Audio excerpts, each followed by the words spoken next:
Aw, look at that cute fairy. Isn't she just like the most adorable little thing ever that you just want to protect with all your heart? There exists a production team within Square Enix that doesn't blow huge budgets on games that don't meet sales expectations. They produce games once every year or two, and while not every game is a smash hit, they've managed to create a brand and name for themselves within the company that's earned the respect of people who have enjoyed their games. Tomoya Asano, or Team Asano as it's called within Square Enix these days, games directly antithesize the perception that Square Enix only blows huge budgets on 6+ year development cycle games that don't meet their sales expectations. Asano's story as a game developer actually began at Enix in 2001, where he worked as a management producer for Minna de Quest, Nijiro no Yoru, a browser-based MMORPG. During the merge with Squaresoft in 2002, he moved on to become an assistant producer for Grandia Extreme in 2002. Grandia Extreme was a fairly middling game in the Grandia series, which had some pretty good foundational games that released on the Sega Saturn and PlayStation in the late 90s. Also in 2002, he served as a producer for Gigantic Drive, or Robotic Alchemic Drive as it's called in the West. This game was a mecha action adventure game. His first work as a producer at the new Square Enix was as the producer of the Full Metal Alchemist trilogy of action RPGs released in 2003, 2004, and 2005 respectively. The games featured original stories from the manga creator of the series, but the games weren't received too well in the West. It wasn't until 2006 where he finally got a taste of working directly on the Final Fantasy series. He was tasked with being a producer for Final Fantasy III on the Nintendo DS and coordinator on Dawn of Mana. In 2007, he also worked as a producer for the Nintendo DS version of Final Fantasy IV.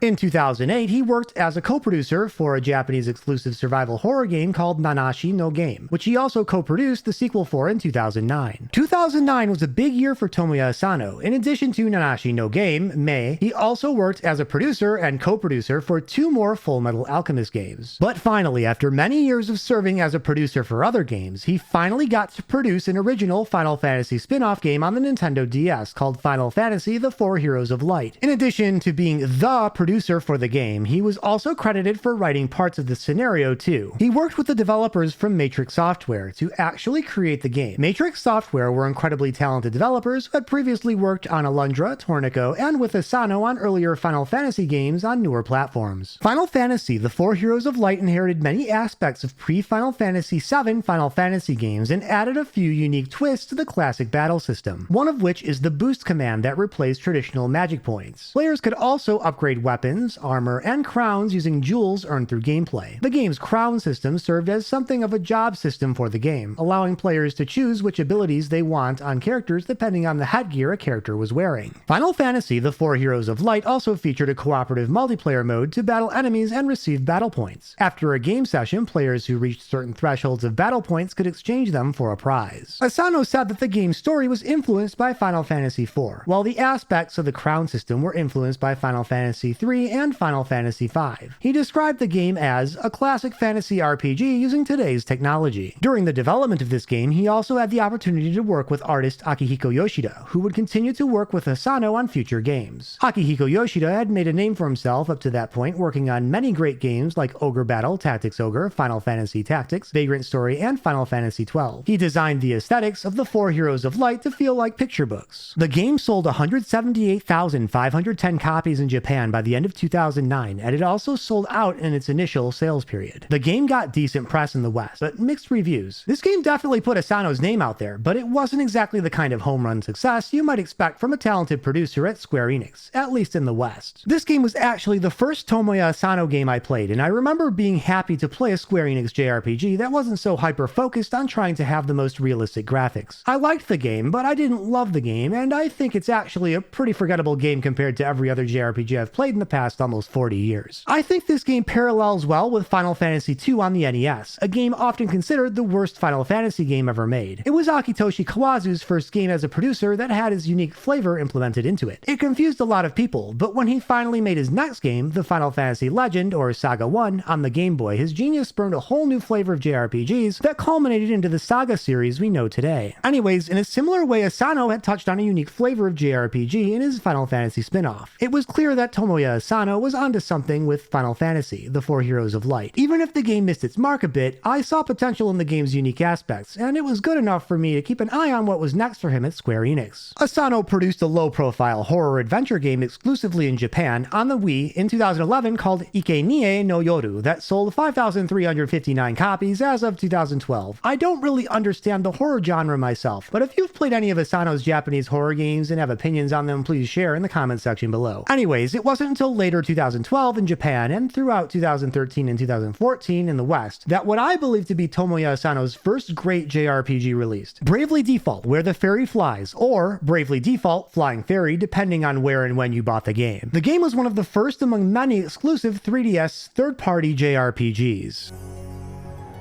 The game had some seriously good talent developing it. Akihiko Yoshida was back from his work on 4 Heroes of Light to do the art direction for the game. Revo, from Japanese symphonic rock musical group Sound Horizon, composed the music for this game. Naotaka Hayashi, who wrote one of the greatest visual novels of all time, Steins Gate, was brought in to write the scenario and cook up the twist for the game. In addition to these people, Silicon Studio, who had developers with experience working with Nintendo's hardware, were contracted to develop the actual game. Bravely Default was originally conceived as an action RPG sequel to 4 Heroes of Light, but Asano ultimately decided to make it its own unique intellectual property. Silicon Studio pitched a well-received demo for the game and were taken on to develop it. While the game didn't inherit the Final Fantasy name, it included many elements fans of older Final Fantasy games and Dragon Quest would come to appreciate. During development, the game eventually moved away from the action RPG format. It became a turn-based RPG, incorporating a turn-based battle system that incorporated some interesting turn management aspects. Asano originally envisioned a tension system similar to Dragon Quest for the game's battle system. It wasn't Asano, but rather director and designer Kensuke Nakahara, who was frustrated with RPGs where bosses got 2 or more turns while player characters were stuck with only 1. This led to the game's signature Brave and Default system, where players could perform a defensive default stance to bank turns or utilize Brave options to use bank turns to perform up to 4 actions in a single turn. Players could also use extra actions to go into a turn deficit, in which they would have to wait multiple turns to be able to move again. Bravely Default's other influences are also really interesting. Asano claimed to take influences from Western games and TV series. Most interesting to me, though, was how D's journal system took influence from the systems of popular Japanese horror mystery franchise Higurashi no Naku Koro ni, known in the West as Higurashi When They Cry. The game also borrowed a lot of ideas from the growing social game trends of the time. This took 3 forms in Bravely Default. Players could utilize the 3DS Street Pass system to use friends to help reconstruct the town of Norende. Players could summon their friends' characters in battle, and players could also use the game's Abalink feature to borrow their friends' job levels in battle. Akihiko Yoshida designed the characters Tiz and Anyas, and drew on European children's literature when designing the game's environments. Secondary artists created other characters and the asterisk holders players needed to beat to obtain the new job classes. A few of these artists are Atsushi Okubo, famous for creating the Soul Eater series, Hideki Ishikawa, who previously worked on the Lord of Vermilion games, Dorin Makoto, who did work on Sengoku Basara, and Take, who did art for the Katanagatari light novel series. Silicon Studio was able to use a development kit provided by Nintendo to incorporate augmented reality movies into Bravely Default. The Street Pass and augmented reality features gave Bravely Default a very unique feel compared to other JRPGs of the time and was something of a technical marvel for a third-party game on the 3DS. And all these 3DS specific features in the original game raise a lot of questions for me for exactly what trade-offs Team Asano is making to get this game to work on the Nintendo Switch 2, but I'll talk more about that toward the end of this video. In addition to the Brave and Default battle system, Bravely Default also included a wacky fun job system. In order to obtain new jobs, players had to find and defeat special NPCs called asterisk holders, who were spread all over the game's world. Players could choose a job and sub-job, learning abilities for their jobs as they gained experience in battles. Jobs and sub-jobs could be freely switched around, and there were some really fun combinations.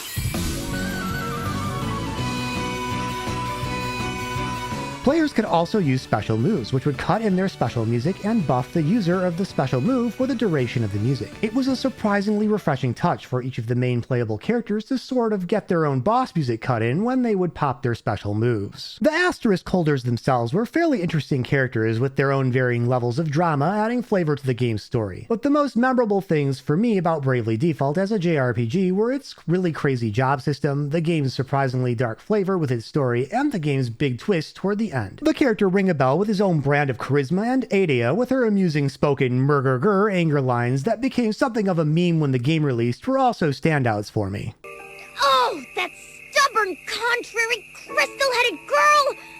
Why must she refuse to understand? Now, while I think Bravely Default is a great game, it definitely isn't without its flaws. I love the fact that you could completely turn off the random encounters at any time through the game's options menu, but to many players it was too much, and even for the upcoming Switch 2 version, it looks like they decided to make 50% encounter rate the lowest you could go. The Street Pass elements were a mixed bag due to the fact that you had to have friends with 3DS systems to make the most of it, which, for most places in America at least, didn't really work for people back then. The story itself is pretty cliche, but Hayashi managed some masterful subversions of tropes, and I personally think the story got a lot more interesting later into the game. Bravely Default wouldn't go on my top 10 list, but it's unique enough to be memorable, and it was a game that pushed me over the edge to buy a 3DS right after Nintendo dropped the price of the system. I had no regrets paying $40 for the game on the 3DS. I also think it's a game any fan of Final Fantasies 1 through 6 or classic Dragon Quest should play, and fortunately many new people will be able to play the game on the Nintendo Switch 2 at the system's launch on June 5th. And I wasn't the only one who played and really enjoyed this game. I usually see a mix of low and good review scores on a lot of the JRPGs I talk about on this channel, but this game had surprisingly little variance, with most scores in the 8 to 8.5 range with a few outliers in the 9 or 10 range. This game also turned out to be one of the earliest JRPGs of its style to sell more in the West than in Japan, with worldwide sales of 1 million spread between Japan at 400,000 and the West at 600,000 by July 2014. To give you an idea of how well Bravely Default was received, it managed to beat out even Persona 4 Golden and Rune Factory 4, both fantastic games in their respective franchises, for Dengeki Online's Consumer Award. It also got the Future Game Award and Excellence Award at the Japan Game Awards. It ranked for several awards in the West and was considered to be one of the best games on the 3DS. There are a few reasons I think this game was remarkably successful. Asano had released 5 gameplay demos of this game in Japan with augmented reality movies featuring a different character in the game to collect feedback from players before the final game was released over there. Since the game released later in the West, our first impression of the game was the result of a lot of Japanese back and forth feedback. The game's demo in the West was also a very polished experience that did a great job showcasing the game's unique elements and priming would-be buyers for the release. Having Nintendo market and advertise this game in the West was a huge plus for the game too. The success of the game in the West shocked Square Enix, who were laser focused on realistic graphics and making their new Final Fantasy RPGs as Western focused as possible. They didn't expect a traditional turn-based RPG that wasn't tailored toward Western audiences to sell as many copies in the West as it did. Despite Western influences in its content, the game was clearly tailored for a Japanese audience with its Street Pass elements. The developers didn't even think the game would release outside of Japan. A manga, Bravely Default, Flying Fairy, was serialized online through Famitsu. 2 supplementary books titled Bravely Default, The Pocket Book of R were released, and 2 drama CDs containing supplementary stories were released in 2013 and 2014. A browser spin-off game titled Bravely Default, Praying Brage, began an open beta in November 2012, taking place 200 years after the original game. Mobile game Bravely Archive, D's Report, was released on mobile devices in 2015, based off an alternate far future from the events of Bravely Default. Bravely Archive, D's Report reached 4 million downloads after 7 months. Anyways, it was at this point that Tomoya Asano had become a name to watch for enjoyers of JRPGs. Development on Bravely Second and Layer began as early as December 2012 for the 3DS, when Asano reached out to players for feedback to be used in a sequel to Bravely Default. Akihiko Yoshida had left Square Enix, but was back to direct the art for Bravely Second. He designed the new character Magnolia to be more adult. Revo had conflicting schedules, so Asano brought in Ryo, the leader of talented doujin music and artist group Supercell, to compose for the game. Supercell was known for their Hatsune Miku songs and was a pretty big name in the doujin space in the 2010s. Silicon Studios was also back on board for the development of the game. Asano stated that the game would remain story-driven as opposed to exploration-driven like the first game. It was a direct sequel to the first game too, taking place 2.5 years after the events from the first game. The game added 6 more possible job classes. The battle system was mostly the same, but chain battles were added to give players multipliers on experience and gold for completing back-to-back battles. Bravely Second added a game section similar to the rebuilding of Norende, except with Magnolia's town this time. Side quests were revamped and players could get the job classes in varying orders depending on decisions they make in the game related to the asterisk holders they meet. Bravely Second and Layer was a very good game I enjoyed when I played through it, but it was also a very samey game to Bravely Default and didn't take too many risks in the gameplay department. It's a lot like what 7th Dragon 2022 was to 7th Dragon 2020. In my opinion, the story for the sequel didn't hit as hard either, and this was probably due to the fact that Hayashi wasn't writing for the game like he did for the original game. These sentiments were also expressed in mainstream reviews, and while the game reviewed well like its predecessor, there were more 7s mixed in there with all the 8s. I personally find that there's not too much I can even remember about this game other than the really cool interactive augmented reality movie that introduces the character Magnolia to the series. The game released in 2015 in Japan and 2016 in the West, and ended up selling 700,000 copies worldwide. Not as many as the original game, but still a very respectable amount, especially for a sequel that ties into the first game and is exclusive to the 3DS platform. In 2017, Tomoya Asano was made head of his own business division at Square Enix called Business Division 11 to focus on the IP created at Square Enix. It wasn't until September 13, 2017, where him and the developers at Acquire surprised the world not only with the announcement of a brand new IP with turn-based JRPG, Project Octopath Traveler, but the unprecedented immediate worldwide release of a demo for the game on the same day that everyone who owned a Nintendo Switch could play. And this was huge for several reasons. JRPGs were still almost always released in Japan several months before they were released in the West back in 2017. Even Persona 5 had time to cook in Japan first before it lit the world on fire late in 2016. Games were also always typically announced long before players would even be able to access a demo to play them. A JRPG developer had never asked for feedback from Western gamers on any of their games during development. Aside from all the success this new strategy for announcing and launching a demo was for marketing the game, the demo itself also turned out to be really good too. Primrose and Ulbricht's first chapters left everyone's imaginations open for how the other 6 characters' stories could play out. Octopath Traveler's battle system and job system massively simplified what Asano had tried with Bravely Default. The game had much fewer job classes, and each character was tied to a job with the ability to select one other sub-job and a few abilities learned from any job. Instead of a Brave and Default system to manage action counts on a turn, Project Octopath Traveler let players earn up to 4 extra actions over time, and like in Bravely Default, players could spend these banked actions to move up to 4 times in a turn or power up a strong attack up to a multiple of 4 times. Each job also had weapon classes attached to them and ability or spell elements which enemies could be weak to. If any enemy was hit enough times with their weakness, they would enter a vulnerable break state. Unlike Bravely Default, which tried to shy away from giving players nostalgic feelings about older JRPGs, Project Octopath Traveler dove headfirst into using its unique HD2D art style to remind people of that incredible golden age of JRPGs on the Super Nintendo. From the 2D pixel character art to the sometimes hilariously overlarge representations of boss enemies in combat. If Final Fantasy XV is your blockbuster Hollywood film, Octopath Traveler is your highly polished theater stage play experience. There were multiple parts of the game in the way they set up a scene that brought back memories of that Final Fantasy VI Opera House scene.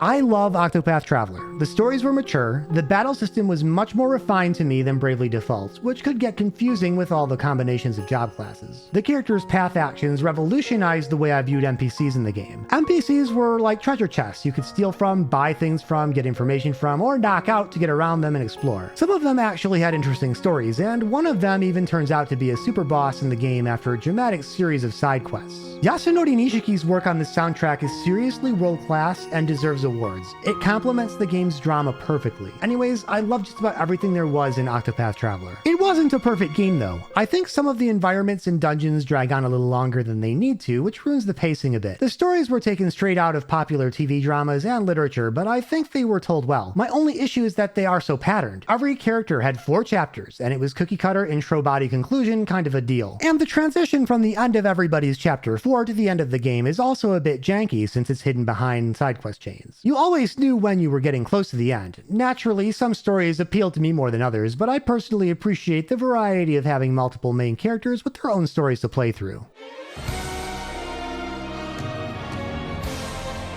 Also, reaching the very end of this game requires you to go through a boss rush and defeat a final boss that most RPG players would classify as a super boss. This normally wouldn't be something I say is a bad thing, but the way it is set up, you had no save point from the beginning of the boss rush all the way up to the end of that final boss fight. And believe me, that final boss fight is no joke if you're going into it for the first time. If you don't split your party efficiently and make the most of all of your character's job classes and items, you're probably going to lose and have to redo the whole thing from the beginning. I remember streaming this entire game and it took me 109 hours to do everything, including doing every path action on every single NPC and grinding for the game's climactic boss rush and final boss. Beating that boss on stream is one of my most treasured memories playing any JRPG, and even beating the super boss in Octopath Traveler 2 didn't compare. Before Octopath Traveler's official launch, a new demo released that let players carry over progress from the demo into the full game. This demo let players play through the chapter 1s of any character they choose, and this was the first JRPG demo that let players do this, but it it set an excellent precedent for future games to do this too. Octopath Traveler's review scores were on par with, if not a little bit better than Bravely Default's review scores. When the game released in 2018, it quickly sold out of copies in Japan on its release week. By September 2022, it was announced that Square Enix sold 3 million copies of the game worldwide, which is an incredible feat for brand new IP in the turn-based JRPG genre. It was a great game that definitely benefited from the hype around the Switch when it released. After the wild success of Octopath Traveler in 2019, Business Division 6 and 7 were consolidated within Asano's Business Division 11 to create Creative Business Unit 2. Within this business unit, Asano and his team are currently known as Team Asano. In 2019, Asano produced Various Daylife for iOS, a forgettable console-style RPG that was probably pushed out for the launch of Apple's Apple Arcade game service. In 2020, Octopath Traveler developers Acquire and Square Enix released Octopath Traveler Champions of the Continent, a free-to-play turn-based RPG with microtransactions, on the iOS and Android platforms in Japan. The game was released worldwide in 2022 and still seems to be doing decently well by the fact that Square Enix hasn't cancelled it yet. In 2021, Team Asano's next game, Bravely Default 2, was released on the Nintendo Switch. The game had brand new story, setting, and characters separate from Bravely Default and Bravely Second. This game was developed by Claytech Works, published by Square Enix overall, with publishing for the West on the Nintendo Switch being taken care of by Nintendo. Tomoya Asano mentioned in an interview that he believed Bravely Second did not live up to fans' expectations, and its critical and commercial underperformance made it difficult for the team to continue on the series. This is why he named the next game Bravely Default 2 instead of Bravely Third. I think it's rare for developers to be able to honestly assess the reception of their games and actually take these thoughts into consideration when making a new game, and I think this is why Bravely Default 2 was a better game for it. The fact that it doesn't have a narrative connection to the original Bravely Default and Bravely Second also makes it an easy game for people that never played those games to get into. Revo is back for the soundtrack to Bravely Default 2. The familiar Brave and Default battle system was back, along with the asterisk holders and the game's signature job system. Bravely Default 2 improved on job customization and refined battle mechanics to allow players more flexibility and depth in character development and strategy. Similar to Bravely Default, the developers released an early demo for people to play and give feedback for the game too. The story to Bravely Default 2 was better than Bravely Second in my opinion, though not as good as Bravely Default. I think narratively Hayashi made such a huge difference to the experience, and he hadn't been around since the first game. But the most important thing to me, the gameplay was there. This game brought back the wild job customization options I loved from Bravely Default that could throw the game grossly out of balance. The final job class in particular is a shonen boy with a Chunin Complex's dream job. And well, even if I'm not one to scream that I have the power of God and anime on my side, I do admit to having a midlife crisis guilty pleasure of sympathizing with that cringe from time to time.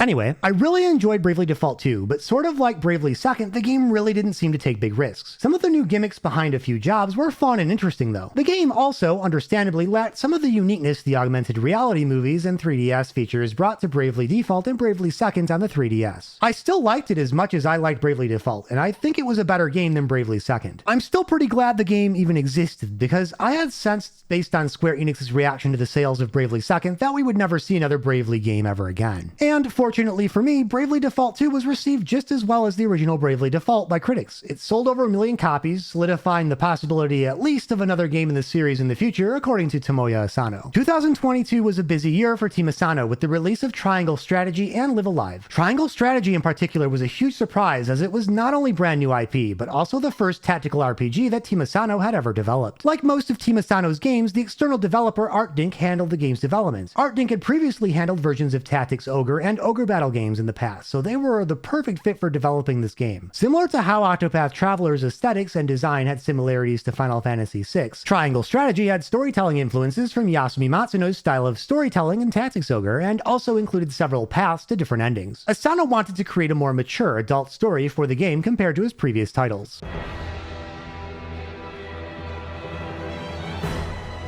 Triangle Strategy's gameplay was fairly simple to grasp, as the game didn't have a multivaried class system, but rather the individual characters had their own unique sets of skills and moves they could perform in battle using a limited but rechargeable pool of tactical points in battle. This gave the characters a sense of uniqueness. You could still level the characters' individual attributes to develop them uniquely, in addition to leveling the characters themselves up in the traditional sets. Some satisfyingly cool things you could do in Triangle Strategy were push enemies off high cliffs to deal extra damage or knock them into damage squares. Best of all, a lot of these strategies strategies worked on boss enemies too. The game didn't have permadeath, so you could sacrifice characters in battle for more eccentric strategies, as they would just be gone for that one battle, but not the rest of the battles. Surrounding enemies when attacking them could also result in pincer attacks that deal more damage, and elevation advantages could also do more damage. The story to Triangle Strategy has received good praise, and I think it's a really good story too. But having been spoiled off of games like Tactics Ogre over the past 40 years, I can confidently say it's not that good. My biggest qualm with the story is how rooted it is to the game's main characters, rather than ideals. Or you could say the characters have too clear ideals for the story to be too interesting in its different routes. While Tactics Ogre had a lot of gray area, Triangle Strategy just felt more like clearer choices. In fact, the routes in Triangle Strategy are even associated with the main characters, except for the game's somewhat hidden golden route. The other thing I wasn't too crazy about with Triangle Strategy was how much of the game you had to replay to see other routes and endings. Tactics Ogre, even in the 2010s, made this so much easier with the Wheel of Fortune, where you could time travel close to the important decision points. All that said though, gameplay is king for me, and in that respect, Triangle Strategy definitely delivered. It delivered so well for me that it made it within my top 10 best tactical JRPGs I have ever played list. Triangle Strategy also got great reviews, and sure enough, the game managed to sell over 1 million copies worldwide by December 2022, creating yet another brand new IP with a home run launch for Square Enix. The Live Alive remake was developed by Team Asano and Historia, but Takashi Tokita, the original director of the game in the 90s, was the one in charge of the game's production. And the game is absolutely fantastic. Even the original game was pretty timeless. The new version left all the content in there, but added a slew of new user experience features, and some surprises in the form of new content for veterans of the original game. It's one of my favorite JRPGs of all time, and Team Asano did it right. But they definitely weren't done. Octopath Traveler 2 was launched in 2023, and it actually managed to crack my top 10 JRPG list that literally hadn't changed in over 2 decades. The game fixed every issue I had with the original game. Better level design, more interesting stories that weren't so stuck on a rigid 4-chapter pattern like in the original game, more interaction between the characters, and new game mechanics that added depth to the game's combat and the game's path action system. Team Asano managed to get all the major developers back for the sequel too, including Yasunori Nishiki for the soundtrack and Acquire for the game's development. I remember playing through the demo 8 times just to experience everyone's first chapter before the game released, and then I marathoned the entire game on stream after it released, doing everything I could find to do in the game. The game actually reviewed a little worse critically than its original, but it remains my favorite Team Asano game by far, and the Octopath Traveler series has reached a status where it sells me consoles now, similar to Xenoblade and Shin Megami Tensei. By June 2023, the game had sold over 1 million copies. In April of 2024, Tomoya Asano was made an executive officer at Square Enix, practically solidifying his spot at the company. The next Team Asano game was an HD 2D remake of Yuji Horii Dragon Quest III, which sold an astronomical amount of copies. The game included a new character class and some fresh monster arena mechanics that weren't in previous versions of the game. The remake is an awesome game, but it's definitely an NES game and a product of its time, with random battles and needing to visit churches to save. And that brings us to the present. I was totally expecting Team Asano to deliver during the Nintendo Switch 2's Big Direct, and, well, they did deliver. But I was disappointed that they just announced a remake for Bravely Default, and it would be exclusive to the console and launching with it on its release. No huge new IP like Octopath Traveler was for the Switch. In fact, even though I've secured a pre-order for the Switch 2 myself, I'd say the Switch 2 Direct was the worst Direct I'd ever seen from Nintendo, and the Switch Direct they had a few days prior was much better for the JRPG announcements. That said, while the game is exclusive to the Switch 2 for now, I have a feeling that we'll probably be seeing it on the PC in a year or so from now, if not the other consoles in the future. And if you've never played the original Switch game, you're definitely in for a treat with the game on the Switch 2, and it's a lot cheaper than Nintendo's new $80 standard 2 at $40. During the Nintendo Treehouse, they showed off some of the game's new features, like one of the 2 new minigames. Obviously, the multiplayer features were reworked for the Switch 2 as opposed to the Nintendo 3DS Street Pass. And I expect the augmented reality features are also going to see a change for the Switch 2 version. I have full faith Team Asano will have made great adjustments to these features, but I personally didn't see anything new about the game to make me want to buy it again when I can already play the game on my 3DS. Still, it's a game that definitely needed a remaster, even just to simply get it off its exclusive 3DS platform so more people could play it. In fact, I made a video about the plethora of awesome JRPGs stuck on the 3DS, which I'll link to below, and the first 2 games of the Bravely Default series were on my list. Beyond Bravely Default, both Dragon Quest 1 and 2 HD 2D Remake, which are also being developed with Team Asano's help, were confirmed later this year, and I'm excited to play these games again because I think the last time I played Dragon Quest was when it was called Dragon Warrior when I was 7 years old and could barely understand the game's Shakespearean English. Tomoya Asano and his games, to me, saved Square Enix. Right when Final Fantasy XIII was showing me how stale the Final Fantasy series was becoming, and I was was kind of losing my reason to continue buying Square Enix's games outside of Dragon Quest. Asano swooped in with 4 Heroes of Light on the DS and then Bravely Default on the 3DS. And since then, he's been filling that turn-based JRPG niche that was being left behind by modern Final Fantasy with other amazing titles like Octopath Traveler. Team Asano's HD 2D style has even caused a renaissance within Square Enix with the HD 2D remasters of older games. Even the Square Enix remakes Team Asano wasn't a part of, like the Star Ocean 2 remake and Saga Frontier remake, may not have gotten the green flags if it weren't for the success of Asano's HD 2D games. And while Asano himself intelligently said he wants to be careful with the aesthetic not to oversaturate the market with HD 2D games too quickly, which I agree with, I just know Dragon Quest 1, 2, and 3 aren't going to be the last HD 2D games Team Asano develops. Even as great as Team Asano is with its many million sellers, it's important to note that the majority of their games are actually developed by people outside of Square Enix. Tomoya Asano's real strength is bringing together the right people for the job and providing creative leadership over the project. Many of his games have had fantastic worldwide marketing thanks to Nintendo doing the worldwide publishing in exchange for temporary exclusivity. Team Asano also led the positive trend of developing playable demos that allow players to carry over their progress from the demos into the full games when they release. A trend that other companies have used, like Atlas with Unicorn Overlord, to build incredible hype around their games before they are released. But yeah, even more than Yoshi P, Tetsuya Nomura, or Yoshinori Kitase, Team Asano is the #1 player at Square Enix right now for me. His games, to me, remind me a lot of the experience of living through the best of the Final Fantasy era in the 90s. Team Asano's games are a direct antithesis to the direction that many people see Square Enix going with overblown budgets on AAA games developed for over 5 years that don't meet sales expectations. And honestly, if Asano wasn't so awesome at creating brand new IP, I'd want him to develop Final Fantasy XVII just to get me excited about Final Fantasy again. Thank you for watching, and I'll see you next time.